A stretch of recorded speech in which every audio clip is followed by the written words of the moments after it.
Munashika? Na mushike hii. That is 126% of GDP from 30%.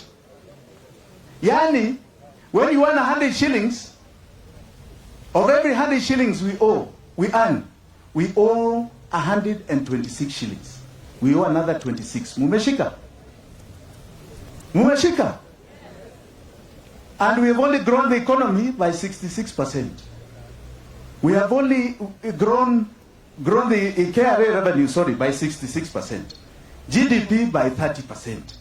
But the debt, 511%. 126% of GDP. From 30% ya Kibaki. What it is telling you is that all of you are in something called a debt trap. A debt trap. Hiyo ni scorecard ya Uhuru. Mutampigia makofi? Mutampigia makofi? Nauliza tu, mutampigia makofi? Mutampigia makofi? Bas. Now you understand vile tumekasirika. Kwa sababu your lives have been stolen away from you. Na mushike vizuri. Your lives have been stolen away from you. When Kibaki left this country's leadership, 22% of your income, anybody's income, was going to what is called the food basket. Munashika? Saa hii imefika 51%. Ndio hamuna pesa. Your parents don't have money and they'll never have. And they'll never have. Musidanganywe na mtu. Alafu watu wanakuja hapa wanaambia nyinyi, sasa tuko na wheelbarrow economics. Hiyo ndio sasa itasaidia nyinyi. Wengine wanaambia nyinyi mpatiwe shilingi sijui 6,000 sijui ngapi. Naona mwingine juzi, in fact that was the shocker. Anasema wazi ya kwamba ati within 2 years ya serikali yake anaweza clear hii debt ya 11 billion. Na umeona revenue imefika wapi?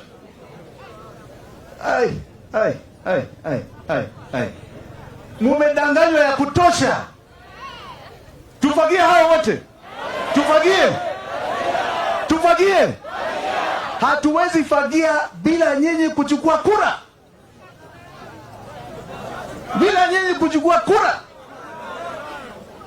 Na bila nyinyi kuingia kwa hii serikali. You know, people have made you feel like you must be beggars. Hata nasikia Milka anazungumza hapa mambo ya pesa, munaanza achana na hiyo. Unajua mtu anaitwa Dedan Kimathi. Dedan Kimathi alienda msituni at the age of 23. Yeye alikuwa analipwa na mtu. Alienda msituni at the age of 23 so that we can have this uhuru. He was killed at the age of 36. 36. So please, take ownership of your future. And this is called sacrifice. Sacrifice. Sisi tukiwa hapa, musifikiri ati tumekuwa hapa because we were just spoiled kids. I grew up privileged. Mimi sijakosa chakula, usidanganywe na mtu. Sijakosa chakula maisha yangu yote. But my father worked very hard. He went to school. He was a Fulbright scholar in a place called Stanford University. Munaijua? Fulbright scholar, where he did 2 master's degrees. Came back to make sure all of us live and are promised our national heritage. Wakati huo, people used to sweat and work for the good of everybody else. My father was the first director of settlement. Hii mashamba yote ambayo imekatakatwa namna hii demarcation in most of this country, he's the one who did it. Na hata shamba moja kuleta nyumbani ati tuseme ati yaskati iwe na quarter acre yake kuleta nyumbani, he never did. Because people were patriotic. They were patriotic. They believed in their nation. They loved their nation.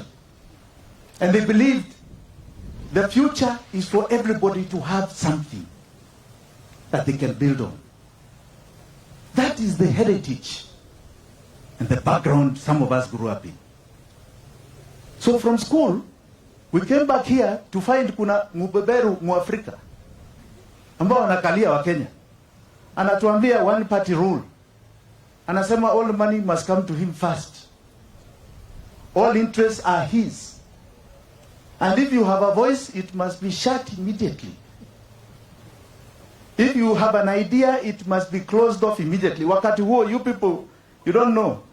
But to imagine that the president is not in office was a treasonable offense in the Constitution. To imagine. How does somebody know what you're imagining?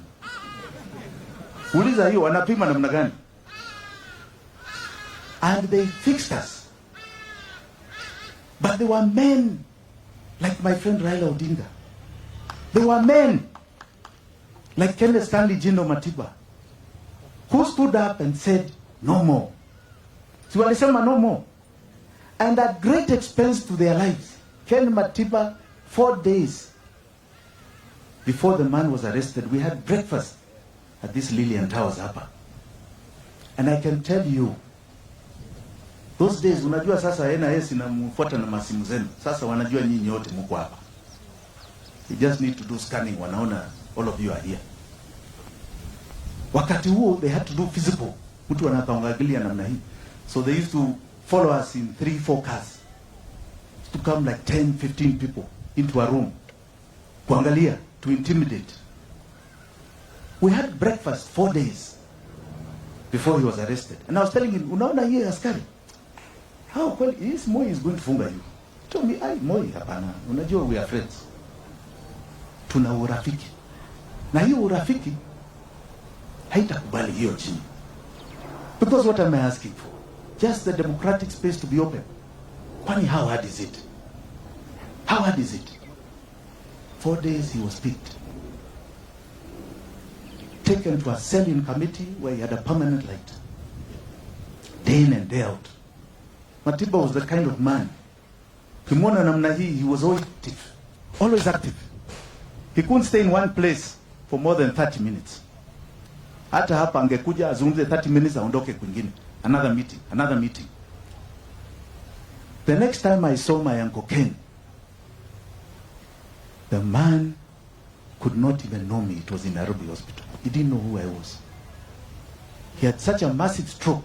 Ananiangalia namna hii, didn't know who I was. He couldn't recognize me. That is the sacrifice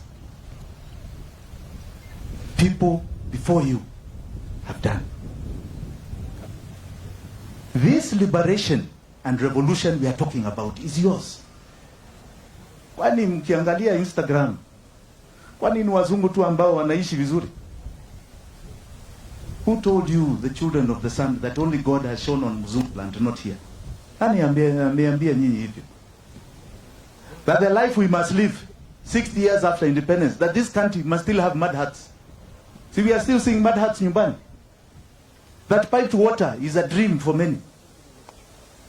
Hata stima, ukipatiwa stima, they want makofi. What is your right ati mtigie makofi kwa sababu nimeletea nyinyi stima? What is that? What is that? What mediocrity have you been made to accept? That is your destiny. I want to ask you one question. Na munijibu vizuri. Nani alitengeneza hii nchi inaitwa Kenya? Niambie. Si Kenya iko na boundary? Nani alitengeneza? Eric, where's Eric? Yes, sir. Ebu take the mic here. I want somebody to answer. Nani alitengeneza nchi? Kuna mkono pale. Kuna machopi. Sawa.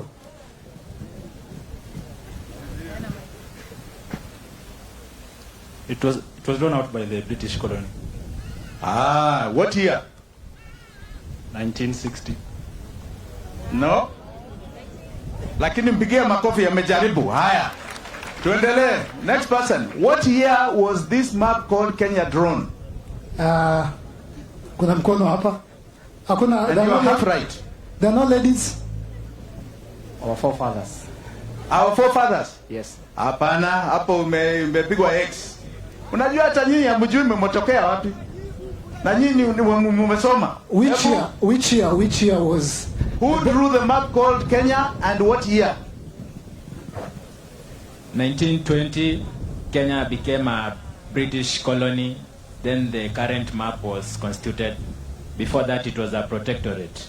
Now, you are right about 1920, Kenya becoming a British colony, but that's not when the map of Kenya was drawn.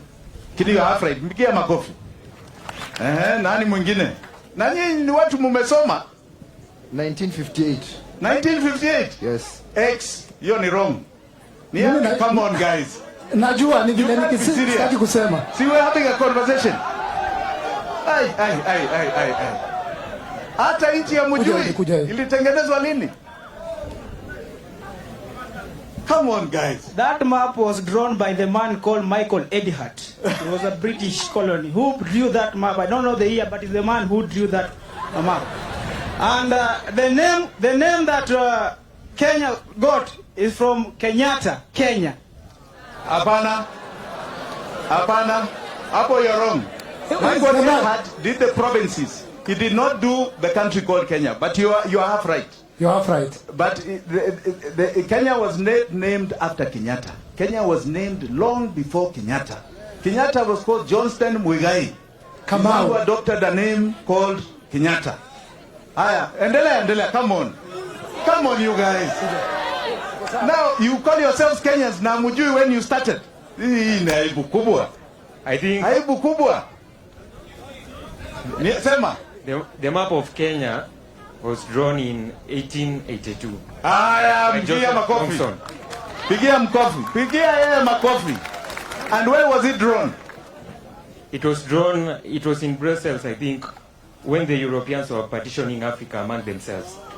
Now, you are half right, when the Europeans were partitioning Africa, but it was not in Brussels.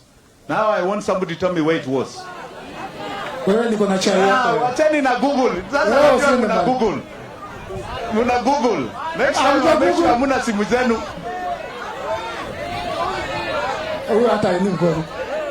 Google, my brother. Google is your friend. Gender balance. Sasa.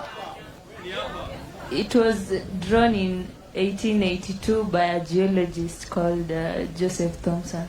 Yes, that's correct. Pigia makofi. And where was it drawn? The map of Kenya was fantabulously, magnanimously, antagonistically. Okay, so it was drawn during the Berlin Conference of 1882. Yeah, Pigia makofi. Otto von Bismarck, the Chancellor of Germany, previously the Prussian Kingdom. Yes, Pigia makofi huyo. Come on, guys, clap. Now, you can see how long it has taken just for you to identify how the map was drawn. Who drew this map called Kenya? But you got some good points correct. Kenya became a colony in 1920. So Mzungu didn't care who he found here. Do you know of a man called Immanuel Kant? Munajua yeye? What did he say? Munamjua? What was he known for? Huh? No, unajua we're having a conversation. Yeye ni nani? No, wacheni Google. Yeye muna Google. Immanuel Kant was a psychologist. And he said, brains come from the skin. Yes. Yani mzungu has got the top superior brain kwa ajili ya rangi yake. Mnashika hiyo? Ati he can absorb information, he can process, and he can make it creative. Mnashika? Walisema the yellow man can absorb information. Can absorb. but he cannot create. Munashika? But the black man, at kwanza nyinyi, you are the savages of the savage. At absorption, hamuna patience ya kuabsorb. Hiyo ni kweli. At your skin does not allow the absorption of knowledge. The absorption of, and the alafu Red Indian wanasema that is a finished case. Huyo ni mshenzi ya dunia, huyo ni kama mnyama. So Africa to the mzungu was a place to come and dominate us. So today, nyinyi mavazi yenu hii, who are you? Hii ni nani? Who are you? Do you think your forefathers used to dress like you? Ama namna hii? Ama namna hii? Did they have your religion? Did they eat the food that you eat? Mnakula chakula ya mzungu, si ndio? Si ndio? Now tell me, who are you today? Who are you that you call yourselves a Kenyan? Ninyi ni nani? Ninyi ni nani? The same Zungu went to India, and in India 300 years the Indian today is still called Suresh. Is he called Jimmy? Is he called Jimmy? Haya, they didn't take their names. Mavazi ya Muhindi si ni ile ile ya sari, ingali wako nayo.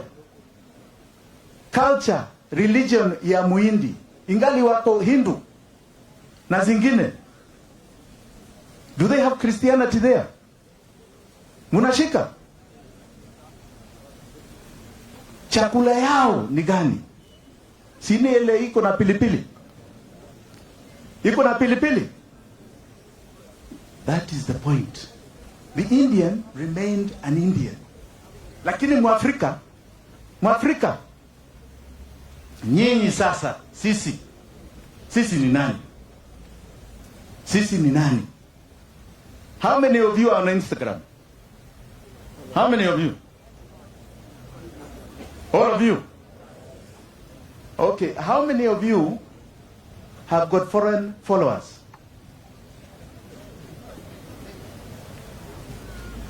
They are foreign to Africa. How many of you are being followed by Wazungus? Wazungus, niambie. Wengi. No, Eric Omondi tells me what in Africa from outside of Kenya. So who has got? And how many of you are following Wazungu? How many of you are following Wazungu? Yeah. Now that's the point. Hamuwezi kuwa na agenda ya any revolution without understanding where you have come from, who you are, and where you are going. Because what you're consuming is still their territory. The mzungu came here for resources. Unajua walikuwa napigana huku sana. He came here for resources. The land where he put his cash crop, called tea and coffee. He came here for the labor that he got free of charge. Came here for you and I. You are going nowhere if you do not understand at all who you are today and where you have come from. Agenda yangu ni moja. Agenda yangu ni moja. We must have a conquest agenda. And the only way we are going to have this agenda ni nyinyi. To take this revolution with your hands, hold it and say, this is the only place we are going. Mwafrika hawezi kaa namna hii tena. Mwafrika hawezi kaa namna hii amenyanyaswa ya kutosha. Mwafrika is king. He's king. He's not a hustler. Watu wanamnyambia nyinyi ni hustlers. Nyinyi ni wafalme. Nyinyi ni wafalme. Na musikubali kuitwa mahasla. Aren't you tired that you are hustler? Si hiyo ni kuchoka. Aren't you tired of watu wanasema you hustle? Are you not tired? Are you not tired? You need to get out of this. Museme nyinyi ni wafalme. Unajua mzungu akiamuka asubuhi, he gives birth tomorrow, huyo mtoto has a guaranteed future. Hapo ni kweli? Anajua he'll always have health. Chakula, do you think they'll ever be hungry? Tuseme ukweli. Kuna mzungu anafikiria atakuwa na njaa when they are born? Hakuna. Do you think they watakosa kazi? Hapana. My agenda is empowerment. Na hiyo empowerment, it comes to all of you. Because we are only going to raise that GDP figure nyinyi mukiwa watu ambao munayo mfukoni. Munashika? And that means opportunity. Opportunity. For 60 years, mumedanganywa. Mumedanganywa ya kutosha. Mumedanganywa ya kutosha. Alafu sasa, munasema hata wale ambao wamedanganya nyinyi, that is still your preference tomorrow and the day after. Hiyo itapeleka nyinyi wapi? Itapeleka nyinyi wapi? Niambie. This is your time to say we want empowerment. And empowerment is something very simple. Let people not complicate these things for you. Unajua a country called South Korea? Unaijua? I'm sure most of your electronic gadgets inatoka huku, si ndio? South Korea today, next year it is joining the G8. Munajua G8? G7, G8. Because of only one thing called industrialization. And only one aspect of it. Shipbuilding. Shipbuilding. Kenya and South Korea in the 70s, right up to 1974-75, we were at par economical GDP. Wakasema, we are tired of being followers. So they went to America. And they told them that they're able to make ships cheaper than the English shipbuilders. England was the home of shipbuilding. He said, we are making them cheaper and we'll make them in 2 years, not 4 years, come at Glasgow. Do you know in 5 years, Hyundai and Wawu, mumesikia Hyundai na Daewoo, mumeshika hiyo majina? Those two companies are started by shipbuilding. They started the industrial revolution of steel in South Korea. Today, 80% of the ships that you see in the world are made in South Korea. Hiyo ni uongozi, si ndio? Uongozi. Glasgow, which used to make them, is now a warehouse. Warehouse ya watu. Na warehouse hiyo iko na mitumba ambayo nyinyi mnanunua. The mitumba we buy is stored in Glasgow, where they used to do shipbuilding. They finished the Glasgow economy. A child in South Korea, when they are born, they have two professions. Moja ni naval architecture. Ingine ni technology. So ukienda huku, unakuta hata a 2-year-old child has got a gadget. Amepatiwa na wazazi wake. He knows he's either in technology, IT, they are now the largest software makers in the world, or they are in naval architecture. Today, we have 18,000 graduates of law with only 3,500 jobs. Hiyo ni haki? Hiyo ni haki? Hiyo ni haki? That means we have not integrated our direction from the grassroots. Many of you, najua nasikia wengine wenu mtakuwa walimu. Hiyo ni kweli? Mtakuwa walimu? Lakini naona naambiwa ati hamtakuwa, ati hamuna kazi. Mnaambiwa hivyo? You go here to the Horn of Africa. 230 million people. There's nothing more they want but English-speaking teachers. English-speaking teachers. And they are prepared to pay double what you get here. Mumeambiwa na mtu? Mumeambiwa na mtu? That is why we are saying enough is enough. Enough. Tumechoka. Mjue ya kwamba in my upbringing, nikiona mzungu, nilikuwa naona mzungu ndio ana market Kenya. I mean Britain. Si ndio? The Kenyan is going to be marketed by all of you who become teachers outside this country. You become brand ambassadors. Mujipigia makofi. Brand ambassadors. Na hiyo ndio empowerment tunasema.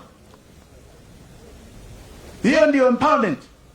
So forget about the stories you are being told ya kupatiwa hela kidogo namna hii. Sijui hela kidogo namna hii. Mnaambiwa fake figures na kitu kingine na kitu kingine. Hawa wa jamaa, hawa Uhuru. Let me tell you. Hawa ni kweli walikuja kwangu. Si walikuja kwangu? Na msifikirie ni mambo ya hela. Unajua nyinyi mnaambiwa Jimmy ni mtu ya hela sana anatusaidia. Hela ni kitu kidogo tu. Hela ni kitu kidogo.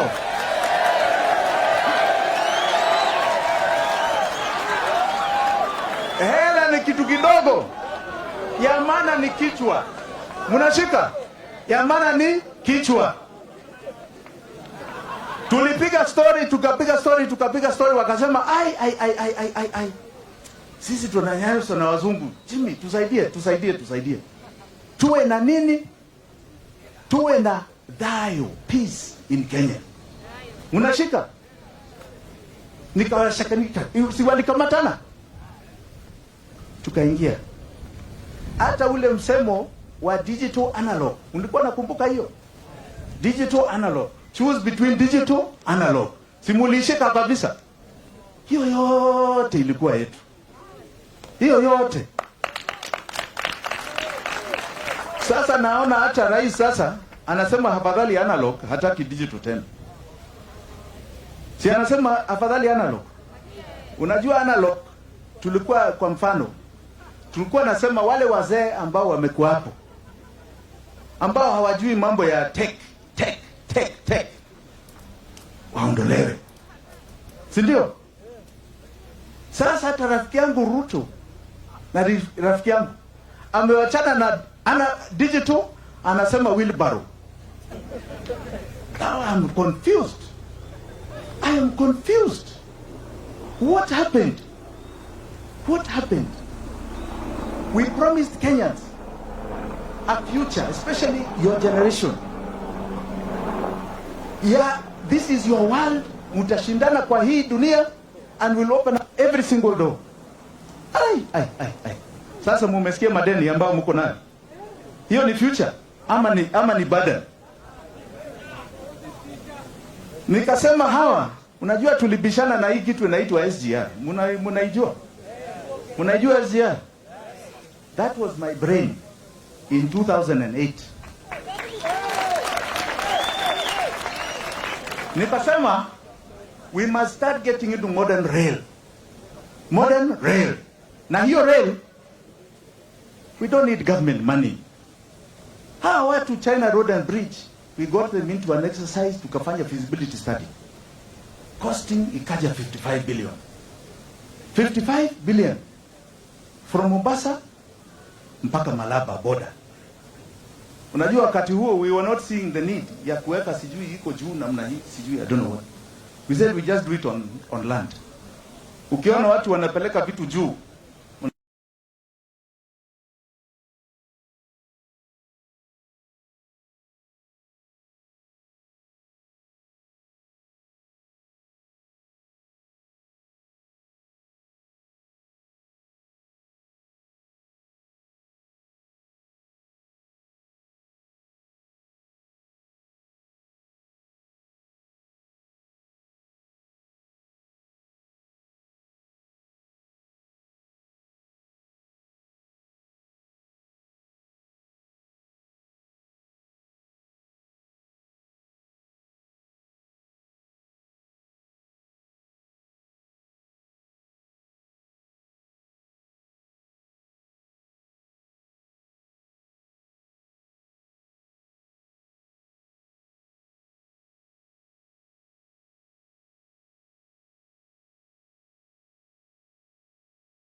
Mnaonanga hapa. Kwa mfano, an acre of land here before Thika Road was no more than 500,000 an acre. Wakati huu ambao tunazungumzia hapa, an acre here is 110 million an acre.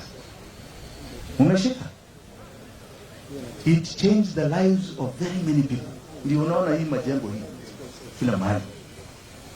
Nikasema let us do that from Mombasa Road mpaka Malaba. Tubadilishe uchumi ya Waswahili, ya Wataita, ya Wakamba, ya Wakikuyu hapa, ya Wakalenjin, ya Masai, Waluya, Waluo, Wakisii, kila mtu mpaka the border. Kaambia wewe achana na hiyo. 380 billion one truck. Juzi nimekuwa Tanzania. Na there one truck, two trucks, Dodoma, electric rail. From Dar es Salaam to Dodoma, 340 kilometers. 1 kilometer ya electric rail is $3.8 million per kilometer. Sio ni pesa mingi sana. Kama 400 million per kilometer. Munataka kujua bei ya SGR yenu? Munajua? Na hii ni one truck, pana two trucks kama ya Tanzania. And it is electric in Tanzania. Pana kama hii ni diesel. Unajua ni diesel ama mnafikiri ni electric? Hii ni diesel, hii inaenda chu. Inatoa moshi. Fossil fuels inatoa. 1 kilometer, one truck is $7.6 million. Yani almost 800 million per kilometer. That is your future. Na kila siku ikitembea, vizuri mjue hii, kila siku ikitembea, the contract for operations and management ni 32 million shillings per day kutembea na mimi. And the maximum return ikiwa full is 6 million shillings. So every day ikitembea minimum ya 25 million inapotea. Minus, which is 1 billion every month. The total repayments in a year, 50 billion. Without operations. And you think people have not mortgaged your future?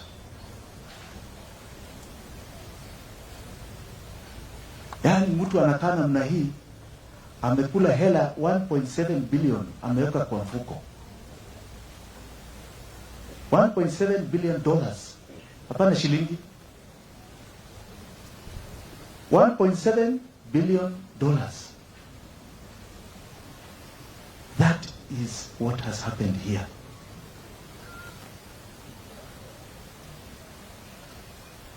If you now want to continue the same way, you're the ones to decide. Na hii bunge walipitisha hiyo kitu. Wote. There was no dissenting voice. None. And they keep, every year, they keep approving the payment. Mutakubali hawa waendelee? Mutakubali hawa waendelee? Mutakubali? Si tufagie wote? Tufagie wote? I came here to make you angry. Sijui kama, I don't know, you don't seem angry enough. Hapana. Hapana. Yeah, hapana. Hapana. Hapana. Na wakija hapa mtawasikia tu kwa sababu unapata marupurupu kidogo. Msikubali hiyo marupurupu ni yenu. Hata unaona wanatembea na gari ya serikali hawa, si ndio? Mimi nimekuja na yangu ambayo ni ya jasho yangu ile. Sina gari ya serikali.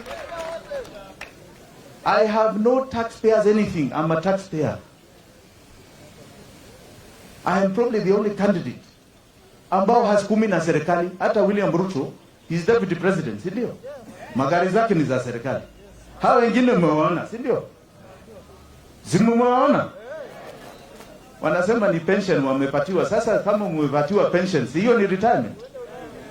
Sasa unaendelea kufanya nini? No, si wanasema ni pension. Basi waende nyumbani. Si waende nyumbani. You cannot keep feeding people's pension. You cannot. That is what has gone on in this country.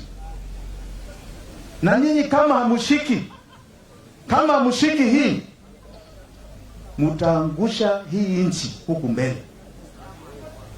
I want us to look at Africa, 1 billion people. Tuseme, how are we going to change our destiny? By making sure that that is our market.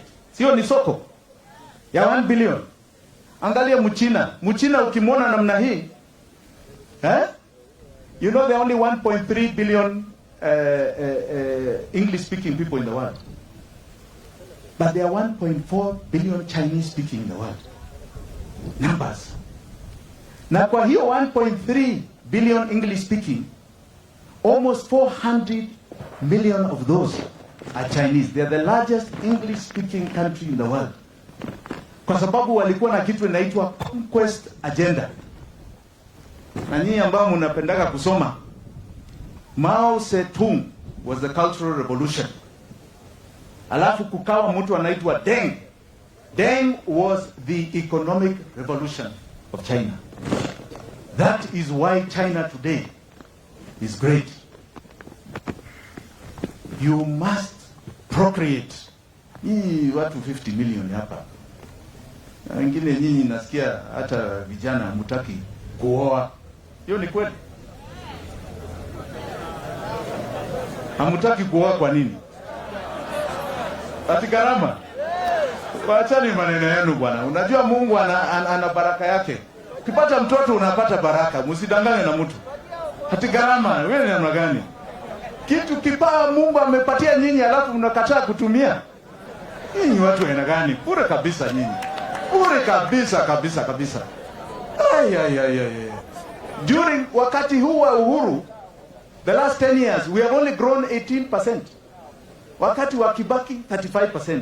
Yaani hii kumaanisha wakati wa Kibaki kulikuwa na gharama. Ndio nafikiri watu walikuwa na zaana sawa. Sasa nyinyi 18%. Mkimaliza shule mnataka namna gani? Ati hakuna pesa ya watoto. Mungu ana baraka zake za watoto. And what I want to promise you, hakuna mtoto atakosa chakula. Muzae. That is my guarantee. Hakuna mtoto atakosa chakula in this republic anymore. Tafadhali muzaene kabisa. It's very important. Numbers is power. That's why I'm telling you, you are the numbers. Muzaene muwe numbers that can conquer beyond our border. Unashika hiyo? Muzaene vizuri. Unajua mimi niko na watoto wawili na naona nafikiri mmoja wao wako hapa. Wamboi yuko hapa. Wamboi, say hello to everybody. Stand up, you see, they want to see you.